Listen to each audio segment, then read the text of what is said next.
ভারত মরিয়া, যে কোনো মূল্যে ঢাকার বুকে বিষ দাঁত বসাতে চায় দিল্লি। ওঁত পেতে আছে এক গাদা চোখ, কপালে চিন্তার ভাঁজ। তারা ঠোঁটে কাটছে ঠোঁট, কেবল একটা সুযোগের অপেক্ষা। কায়দা মতো পেলেই বাংলাদেশকে বেকায়দায় ফেলতে ঝাপটে ধরবে তারা। তবে সুযোগ আসে না, উল্টো সব হয়ে যায় ব্যর্থ। আশার সলতের তেল তাদের ফোড়ায়, কিন্তু আশা পূরণ হয় না। আশা ভালোবাসা হারালে প্রেমিক যেমন ক্রুদ্ধ হয়ে ওঠে, সর্বনাশের খেলায় মারতে চায়, হাসিনাকে হারিয়েও ভারতের তেমন দশা। তারা এখন কেবল বাংলাদেশের ক্ষতি করার ছুতা খুঁজছে। এই যেমন হঠাৎ করেই ট্রান্সশিপমেন্ট সুবিধা বাতিল করা। দিল্লি সেক্রেটারিয়েটের সাউথ ব্লক সিচুয়েশন রুমে এক জরুরি সভায় বসেছেন নরেন্দ্র মোদী। কিছু একটা গুরুত্বপূর্ণ সিদ্ধান্ত নিতে হবে। সদ্য বিমস্টেক সফর থেকে ফেরা মোদী দাওয়াত চাল চাললেন। ফলাফলে বাংলাদেশের জন্য ট্রান্সশিপমেন্ট সুবিধা বাতিল করল ভারত।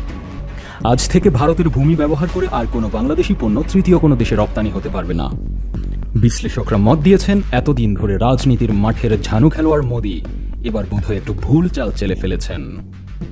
বাংলাদেশের জন্য ট্রান্সশিপমেন্ট সুবিধা বাতিল করে ভারত বিশ্ব বাণিজ্য সংস্থার আইন লঙ্ঘন করল। আর ভারতের এই কাজই বাংলাদেশের জন্য দাবার পরবর্তী চাল দিতে সুবিধা করে দিল। গ্রাম বাংলায় বহুল প্রচলিত একটা প্রবাদ আছে, বাপের উপরেও বাপ থাকে।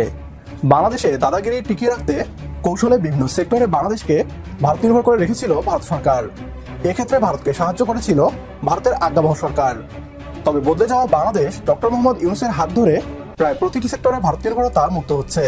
আর চিরদিনের জন্য বাংলাদেশের অভ্যন্তরে খতম হচ্ছে ভারতের নাক গলানো। ট্রান্সশিপমেন্ট সুবিধা বাতিল করে ভারত ভেবেছিল বিপাকে পড়বে বাংলাদেশ। তবে ডক্টর মোহাম্মদ ইউনূস 24 ঘন্টা না পেরোতেই নেপাল ও ভুটানের সাথে বাণিজ্য অব্যাহত রাখতে খুঁজে নিয়েছে বিকল্প। ভারতের সিদ্ধান্তে বাংলাদেশের ক্ষতি হয়নি, উল্টো নেপাল ও ভুটানের সাথে আমদানি রপ্তানিতে ভারত নির্ভরতা মুক্ত হয়েছে বাংলাদেশ। ট্রান্সশিপমেন্ট ইস্যুতে এবার উল্টো ভারতকে সাহায্য করছে বাংলাদেশ। সেই সাথে ভারতের এই সিদ্ধান্তে বাংলাদেশের জন্য খুলে গেল সম্ভাবনার নতুন দুয়ার। দর্শক, বেশ কয়েকজন সেনা কর্মকর্তাকে নাকি গৃহবন্দী করে রাখা হয়েছে, এমন কোনো খবর বা এমন কোনো তথ্য বাংলাদেশের কোনো গণমাধ্যমে না এলেও ভারতের বিভিন্ন গণমাধ্যমে গত 2 দিন ধরে বেশ জোরে সোরে প্রকাশিত এবং প্রচারিত হচ্ছে। এবং তারই ধারাবাহিকতায় ভারতের অন্যতম গণমাধ্যম, প্রভাবশালী একটি গণমাধ্যম দ্য হিন্দুস্তান টাইমস সহ আরও 2-1টি তো হয়তো এসেছে, আমার চোখে পড়েনি। হিন্দুস্তান টাইমসে 11 এপ্রিল একটি রিপোর্ট প্রকাশিত হয়েছে। সেখানে আবার ভারতেরই অন্যান্য গণমাধ্যমের রেফারেন্স দেওয়া হচ্ছে। এখানে বলা হচ্ছে যে জুলাই মাসে ছাত্র বিদ্রোহের সময় 5 সেনা কর্মকর্তার নেতিবাচক ভূমিকা ছিল, এই কারণে তাদেরকে গৃহবন্দী করে রাখা হয়েছে। এবং বলা হচ্ছে যে মুহূর্তে বাংলাদেশের সেনাপ্রধান জেনারেল ওয়াকারুজ্জামান দেশে নেই, ঠিক সেই মুহূর্তে এই ঘটনাটি ঘটল। আসসালামু আলাইকুম দর্শক, নতুন একটা নিউজে আপনাকে স্বাগতম। প্রিয় দর্শক, বাংলাদেশকে বিপদে ফেলতে গিয়ে উল্টো চরম বিপদ ডেকে আনলো ভারত। বাংলাদেশের সাথে ট্রান্সশিপমেন্ট বাতিল করে নিজের পায়ে নিজে কুড়াল মারল নরেন্দ্র মোদী। ভারতের বিরুদ্ধে কঠিন ব্যবস্থা নিল সরকার। 7 সিস্টার্স নিয়ে ভয়ঙ্কর বিপদে ভারত। ট্রান্সশিপমেন্ট ইস্যুতে এবার ভারতকে সাহায্য করলো বাংলাদেশ। মোদীর নাওয়া খাওয়া ঘুম হারাম করতে একই অ্যাকশন নিল ডক্টর মোহাম্মদ ইউনূস। এদিকে বাংলাদেশে 5 সেনা কর্মকর্তা গৃহবন্দী। তারা কারা, কি চলছে সেনাবাহিনীর অন্দরমহলে? ট্রান্সশিপমেন্ট ইস্যুতে ভারতকে কঠিনভাবে সাহায্য করা, 7 সিস্টার্স নিয়ে মোদীর রাতের ঘুম কেড়ে নেওয়া এবং বাংলাদেশে 5 সেনা কর্মকর্তাকে গৃহবন্দী করার ঘটনা ও প্রেক্ষাপট নিয়ে করা আমাদের আজকের ভিডিওটি অত্যন্ত গুরুত্বপূর্ণ। ভিডিওটি শুরু থেকে শেষ পর্যন্ত ধৈর্য সহকারে দেখে একটি লাইক দিয়ে সবাইকে শেয়ার করে দিন। আমাদের চ্যানেলে নতুন হলে চ্যানেলটি সাবস্ক্রাইব করে পাশে থাকা বেল আইকনে ক্লিক করে রাখুন। আমাদের ভিডিওটি আপনি বাংলাদেশের কোন জেলায় বসে দেখছেন বা শুনছেন সেটি অবশ্যই কমেন্ট বক্সে কমেন্ট করে জানিয়ে দিতে ভুলবেন না। ভারত মরিয়া, যে কোনো মূল্যে ঢাকার বুকে বিষ দাঁত বসাতে চায় দিল্লি।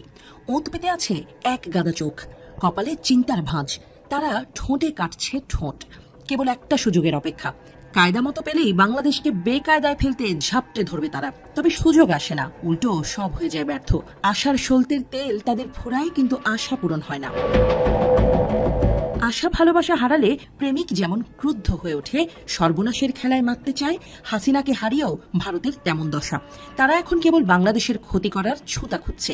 এই যেমন হঠাৎ করেই ট্রান্সশিপমেন্ট সুবিধা বাতিল করা।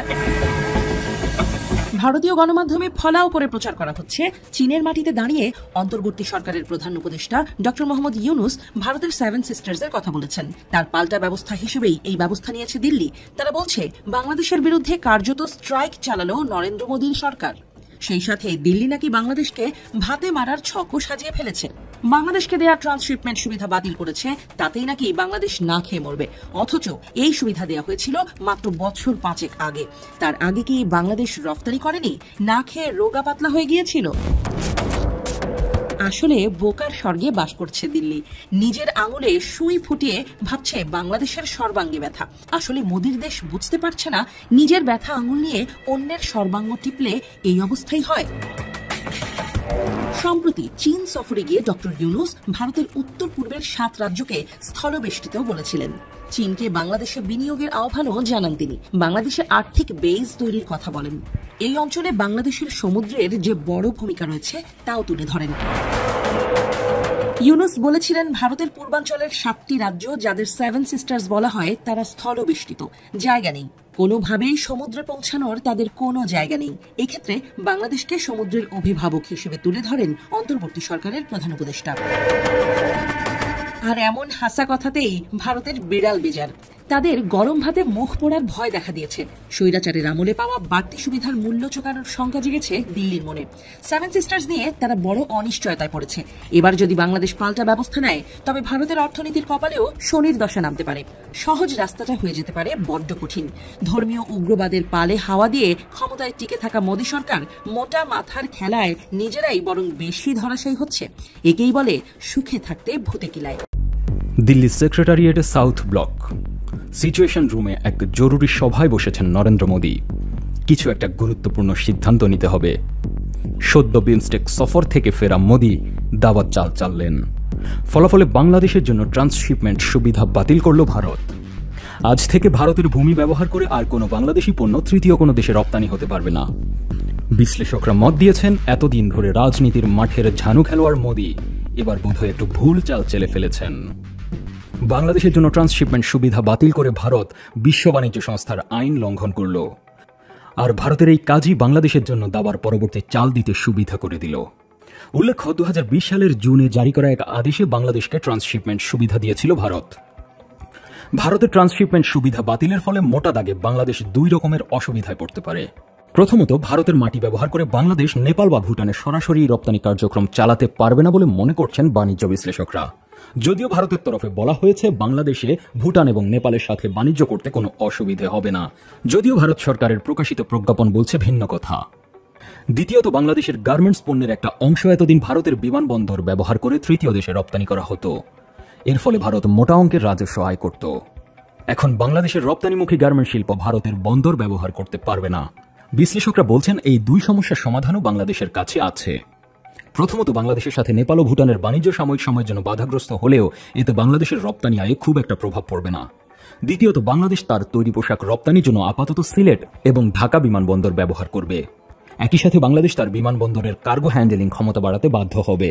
ফলে দেশের বিমানবন্দরের সক্ষমতাও বাড়বে। এছাড়া বাংলাদেশের জন্য রপ্তানি করার ক্ষেত্রে মালদ্বীপের দরজা উন্মুক্ত আছে। শ্রীলঙ্কার বন্দরও চাইলে বাংলাদেশ ব্যবহার করতে পারে। ইতোমধ্যে বাংলাদেশ মালদ্বীপের বন্দর ব্যবহার করে বিদেশে তৈরি পোশাক রপ্তানি শুরু করেছে। তাই বিশ্লেষকরা মনে করছেন, ভারতের ট্রান্সশিপমেন্ট সুবিধা বাতিলের ফলে বাংলাদেশ সাময়িক সময়ের জন্য কিছুটা সমস্যায় পড়লেও তা কাটিয়ে উঠতে পারবে। কিন্তু ভারতের এই পদক্ষেপ বুমেরাং হয়ে ভারতের বিপক্ষে যাবে বলে মত দিয়েছেন অনেক ভূ রাজনীতি বিশ্লেষক। ভারত বর্তমানে বাংলাদেশের ভূমি ব্যবহার করে সড়ক, নৌ, রেল সব পথে ট্রানজিট এবং একই সাথে ট্রান্সশিপমেন্ট সুবিধা লাভ করছে। এর ফলে ভারতের 7 সিস্টারের রাজ্যগুলোতে ভারতের মূল ভূখণ্ড থেকে অনেক কম খরচে ও অনেক কম সময়ে পণ্য পরিবহন করতে পারে ভারত। কিন্তু পারস্পরিক সুবিধা বিনিময়ের আওতায় কোনো চুক্তি এক পক্ষ যদি সুবিধা প্রদান করা বন্ধ করে দেয়, তবে অন্য পক্ষ যে কোনো সময় তার কাউন্টার পার্টকে সুবিধা দেওয়া বন্ধ করতে পারে। ভারতকে বাংলাদেশ মূলত মাল্টিমোডাল বা বহুমাত্রিক ট্রান্সশিপমেন্ট সুবিধা দিতে শুরু করে 2010 সাল থেকে।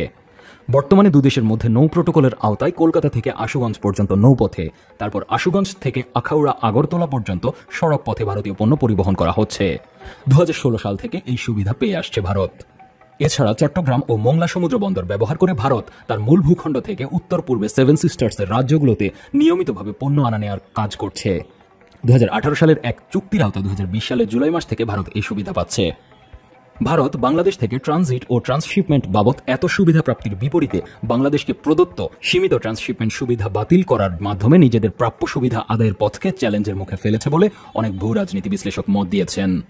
তারা বলছেন, বল এখন বাংলাদেশের কোর্টে। বাংলাদেশ চাইলে যে কোনো সময় ভারতকে দেওয়া এসব সুবিধা বাতিল করতে পারে। এছাড়া ভারতকে প্রদত্ত সুবিধা বাতিলের কথা সামনে এনে বাংলাদেশ তার প্রাপ্য সুবিধা লাভ করার জন্য দর কষাকষিও করতে পারবে। সব মিলিয়ে ভূরাজনীতি বিশ্লেষকরা জানাচ্ছেন, ভারতের এই পদক্ষেপের ফলে ভারত নিজের পায়ে নিজেই কুড়াল মারার পথ খুলে দিয়েছে। গ্রাম বাংলায় বহুল প্রচলিত একটা প্রবাদ আছে, বাপের উপরেও বাপ থাকে। বাংলাদেশে দাদাগিরি টিকিয়ে রাখতে কৌশলে বিভিন্ন সেক্টরে বাংলাদেশকে ভারত নির্ভর করে রেখেছিল ভারত সরকার। এক্ষেত্রে ভারতকে সাহায্য করেছিল ভারতের আজ্ঞাবহ সরকার। তবে বদলে যাওয়া বাংলাদেশ ডক্টর মোহাম্মদ ইউনূসের হাত ধরে প্রায় প্রতিটি সেক্টরে ভারত নির্ভরতা মুক্ত হচ্ছে। আর চিরদিনের জন্য বাংলাদেশের অভ্যন্তরে খতম হচ্ছে ভারতের নাক গলানো। ট্রান্সশিপমেন্ট সুবিধা বাতিল করে ভারত ভেবেছিল বিপাকে পড়বে বাংলাদেশ। তবে ডক্টর মোহাম্মদ ইউনূস 24 ঘন্টা না পেরোতেই নেপাল ও ভুটানের সাথে বাণিজ্য অব্যাহত রাখতে খুঁজে নিয়েছে বিকল্প। ভারতের সিদ্ধান্তে বাংলাদেশের ক্ষতি হয়নি, উল্টো নেপাল ও ভুটানের সাথে আমদানি রপ্তানিতে ভারত নির্ভরতা মুক্ত হয়েছে বাংলাদেশ। ট্রান্সশিপমেন্ট ইস্যুতে এবার উল্টো ভারতকে সাহায্য করছে বাংলাদেশ। সেই সাথে ভারতের এই সিদ্ধান্তে বাংলাদেশের জন্য খুলে গেল সম্ভাবনার নতুন দুয়ার। বিস্তারিত থাকছে বিডিটিউব নিউজের আজকের এই ভিডিওতে। মেড ইন বাংলাদেশের পণ্য মানেই একটি ব্র্যান্ড, যার কদর আছে পুরো পৃথিবীতে। 2024 সালে আমেরিকায় যেখানে বাংলাদেশের তৈরি পোশাক রপ্তানি হয়েছে $7,34,00,000 বা 88,000 কোটি টাকার, সেখানে ভারতের পোশাক রপ্তানি ছিল $469 কোটি বা 56,000 কোটি টাকার মতো। বাংলাদেশের রপ্তানি খাতকে বাধাগ্রস্ত করতে নানা সময়ে বিভিন্ন ষড়যন্ত্রের নজির ভারতের নতুন নয়। বিভিন্ন সময়ে শ্রমিক অসন্তোষ বা পরিস্থিতি তৈরি করে দেশের পোশাক খাত ধ্বংসের ষড়যন্ত্রের পেছনে দেশটির হাত খুঁজে পান অনেকেই। পাটকল, চিনি সহ এপারের নানা শিল্প কারখানা যখন বন্ধ হয়, তখন সীমান্তের ওপারে গড়ে ওঠে এসব কারখানা। আর তাতেও যখন পেরে ওঠে না, তখনই শুরু হয় বিভিন্ন রকমের চাল। এবার বিশ্ব বাণিজ্যের রীতিনীতি এবং আইন কানুনকে বুড়ো আঙুল দেখিয়ে বাংলাদেশের জন্য ট্রান্সশিপমেন্ট সুবিধা বাতিল করল ভারত। ভারতের এই সিদ্ধান্ত দুই দেশের সাম্প্রতিক টানাপোড়েন ও আস্থার সংকটকে আরো বাড়িয়ে তুলবে, এতে কোনো সন্দেহ নেই। বিশ্লেষকদের মতে আকস্মিক এই সিদ্ধান্ত বাংলাদেশের জন্য লজিস্টিক্যাল চাপ বাড়াতে পারে, যা আঞ্চলিক বাজারে এর প্রতিযোগিতার সক্ষমতাকে ক্ষতিগ্রস্ত করতে পারে। এই সিদ্ধান্ত তৈরি পোশাকের মতো বর্ধনশীল খাতের যে প্রতিযোগিতা আছে ভারত, বাংলাদেশ, চীন ও ভিয়েতনামের মধ্যে, এটি তারই প্রতিক্রিয়ার অংশ। তবে অন্তর্বর্তী সরকারের বাণিজ্য উপদেষ্টা শেখ বশিরউদ্দিন জানিয়েছেন, ভারতের ট্রান্সশিপমেন্ট বাতিলে বাংলাদেশের সমস্যা হবে না, কেননা বাংলাদেশ ইতিমধ্যেই বিকল্প খুঁজে নিয়েছে। তিনি জানিয়েছেন, বাংলাদেশের হযরত শাহজালাল আঞ্চলিক বিমানবন্দর এবং সিলেটের বিমানবন্দরের মাধ্যমে নেপাল ও ভুটানে পণ্য রপ্তানি করা হবে। 5 আগস্টের পর, অর্থাৎ তৎকালীন আওয়ামী লীগ সরকার পতনের পর, বাংলাদেশিদের ভিসা দেয়া একেবারে কমিয়ে দেয় ভারত। বর্তমানে চিকিৎসা ভিসা ছাড়া অন্য কোনো ভিসা দেয়া একেবারে বন্ধ রেখেছে দেশটি। এই ভিসা জটিলতার কারণে গত বছরের শেষ দিকে বাংলাদেশের তৈরি পোশাক রপ্তানিকারকরা ভারতকে এড়িয়ে মালদ্বীপের মাধ্যমে পণ্য পাঠিয়ে আসছে। এতেও খরচও বেশ সাশ্রয় বলে জানিয়েছে ব্যবসায়ীরা। অর্থাৎ ভারত ছাড়াই তৃতীয় দেশ মালদ্বীপ ও শ্রীলঙ্কার কলম্বো থেকে রপ্তানি পণ্য পাঠানোর পুরনো অভিজ্ঞতা আছে বাংলাদেশের। সুতরাং ভারতের আকস্মিক এই সিদ্ধান্তে একটি পথ বন্ধ হলেও একেবারে বড় ধরনের সমস্যায় পড়বে না বাংলাদেশ। প্রিয় দর্শক, ভারতের এই সিদ্ধান্ত নতুন করে বাংলাদেশের সক্ষমতা বৃদ্ধি করবে। বাংলাদেশের প্রধান বিমানবন্দরের কার্গো পরিবহনের সক্ষমতা দ্রুতই বাড়ানো প্রয়োজন। 3rd টার্মিনাল চালু হলে ও কার্গো ভিলেজের কাজ সম্পন্ন হলে দেশের আমদানি রপ্তানি বাণিজ্যে দারুণ সম্ভাবনা দেখা দিবে। বিমানবন্দরের পাশাপাশি চট্টগ্রাম সমুদ্র বন্দরের সক্ষমতা বৃদ্ধিতে সরকার নানামুখী পদক্ষেপ গ্রহণ করেছে। সম্প্রতি চীনের সাথে মোংলা সমুদ্র বন্দর আধুনিকায়নের বিষয়ে সমঝোতা স্মারক সই হয়েছে। জাপানের হাত ধরে কক্সবাজারের মাতারবাড়িতে গভীর সমুদ্র বন্দর নির্মাণের কাজেও এসেছে গতি। সব মিলিয়ে বন্দর সক্ষমতায় বাংলাদেশ এই অঞ্চলের সত্যিকারের অভিভাবক হয়ে ওঠার পথেই আছে। সম্প্রতি নারায়ণগঞ্জের জাপানিজ অর্থনৈতিক অঞ্চল, চট্টগ্রামের আনোয়ারায় কোরিয়ান এপিজেড এবং চীনের বিশেষ অর্থনৈতিক অঞ্চল ঘিরে বিশাল বিনিয়োগ সম্ভাবনা দেখা দিয়েছে। খুব শীঘ্রই চীনের 200 বিনিয়োগকারীকে নিয়ে বাংলাদেশে আসবেন চীনা বাণিজ্য মন্ত্রী। সকল ষড়যন্ত্র ও প্রতিবন্ধকতা দূর করে এগিয়ে যাক লাল সবুজের বাংলাদেশ। একমত হলে কমেন্ট বক্সে ইয়েস লিখে জানিয়ে দিন আমাদের। সেই সাথে ভিডিও শেয়ার করে দেখার সুযোগ করে দিন আপনার বন্ধুদের। এদিকে মার্চ ফর গাজা কর্মসূচি, সোহরাওয়ার্দী উদ্যানে মানুষের ঢল।